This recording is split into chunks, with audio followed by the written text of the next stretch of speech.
Hey everybody, this is the Sliders Review. I'm here today to talk to you about the Orville Season 3, Episode 10, Future Unknown. Is this the season finale or series finale? Honest to God, this felt more like a series finale than it ever did a season finale for like a million different reasons and stuff. It just seems like everything for the most part was wrapped up in a nice little bow.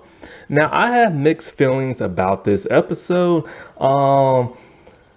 mainly because I felt like this should have been episode 9 and episode 9 should have been episode 10. It would have, cause like I know some people like that like more quiet like finale and everything, but last week episode, how were they gonna top that? You know what I'm saying? That should have been like the all of all like finales and stuff. They would have went out with a bang.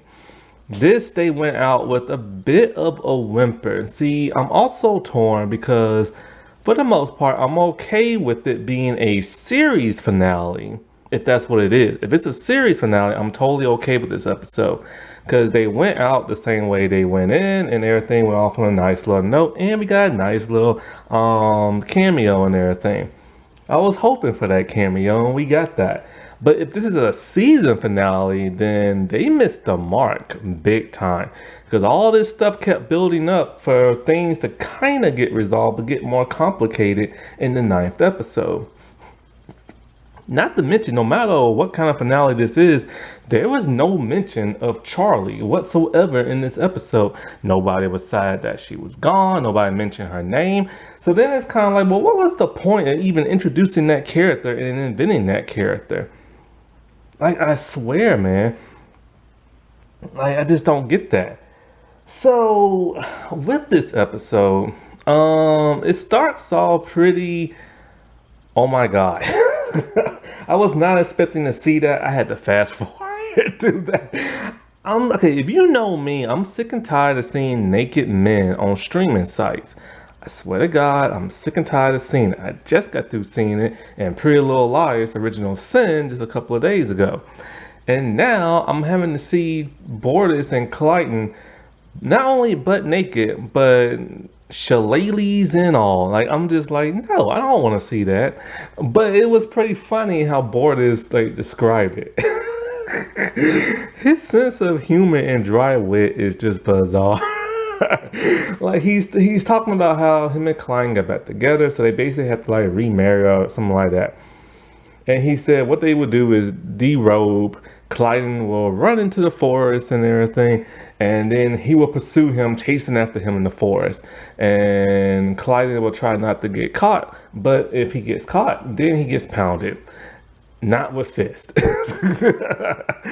everything. It's the way he says it makes it sound all like flowery and fluffy and stuff like that. But then when you see it, it's just weird. And I did not need to see that, so I fast forward through that.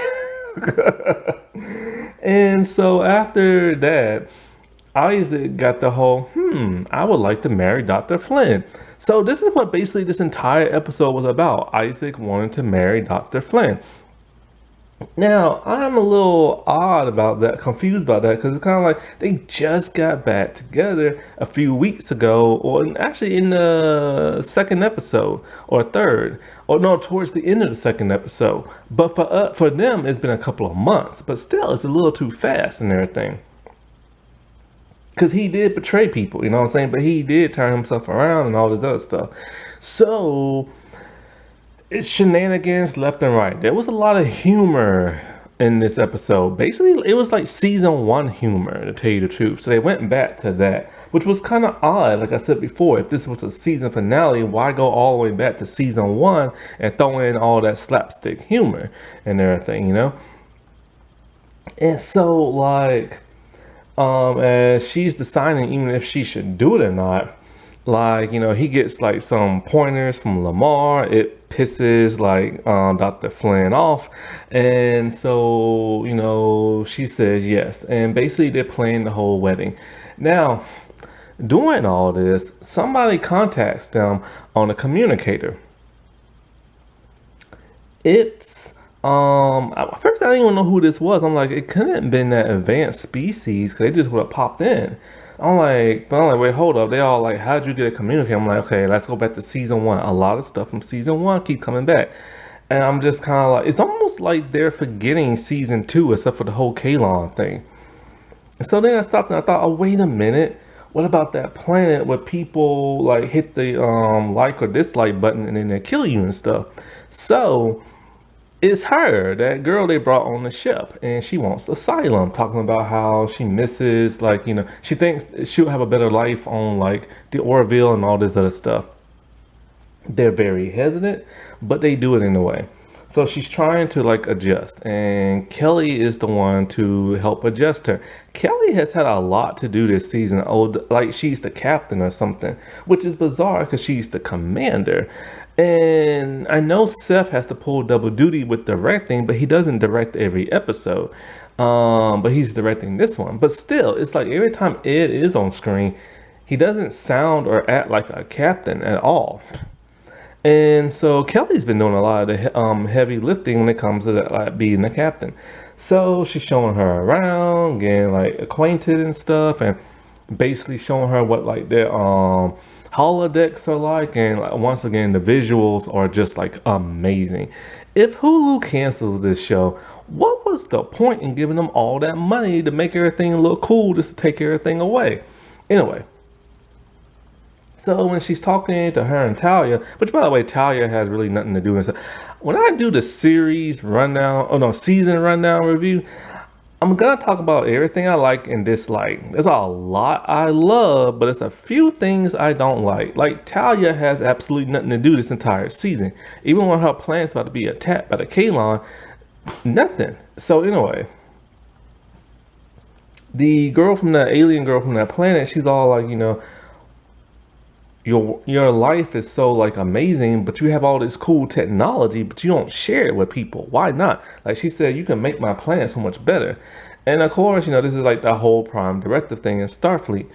It's because they could like abuse the technology, which is something that got brought up in Black Panther. It's kind of like you got all this amazing technology, but you don't want to share it. And so they kept trying to tell her, bad things could happen. So she starts to like, waver. And I was always wondering, well, what's the bad thing gonna happen in this episode? Nothing bad has happened, but I knew it had to happen with her. So anyway, there's like so she decides she doesn't want to stay and she wants to go back to the planet. As they're about to fly her back, the alarm goes off. She stole like one of the tricorder things with schematics on how to get like a synthesizer and like a holodeck and everything like that. So then Kelly shows her this planet that looks very similar to hers. Then 5 years later, everything's dead and it's like a monster looking person. Basically what happened was the Union. They went in, they gave their technology to people, and they destroyed themselves because of it. This now convinces her that, okay, what you're saying is right. So she's going to stay on board and everything. I wish it could have focused more on just that, you know what I'm saying? Than like the whole wedding thing, but like, hey, whatever, you know what I'm saying?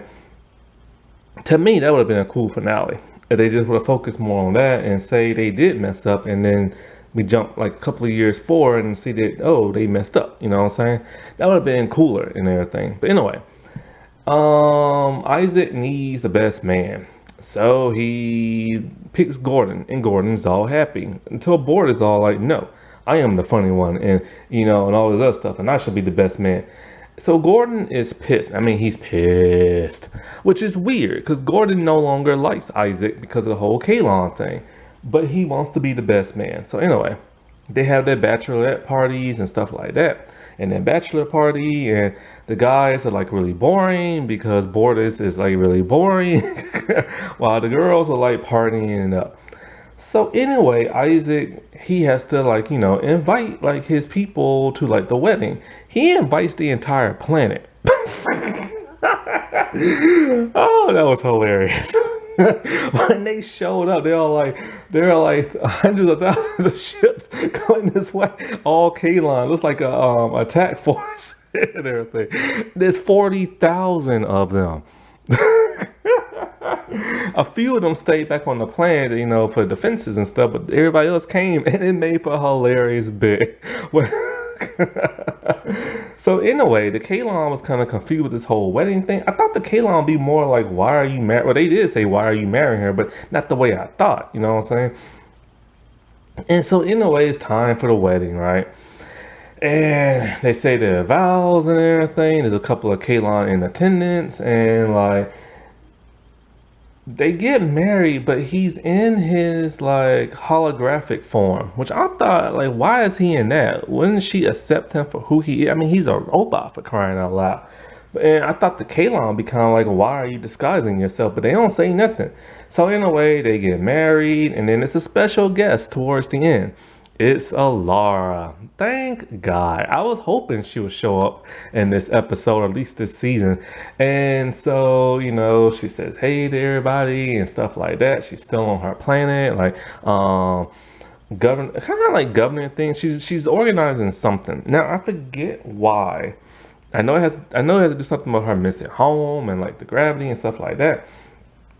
But we all know the real reasons why she left, because of stuff going on behind the scenes and stuff. There's rumors that she hooked up with Seth MacFarlane. There's rumors she was like not getting along with everybody and asking for more money. So with her dating Seth, that kind of like clashed a little bit. So there was all kind of rumors going around. Anyways, I was happy to see her back. And I was thinking to myself, you know what?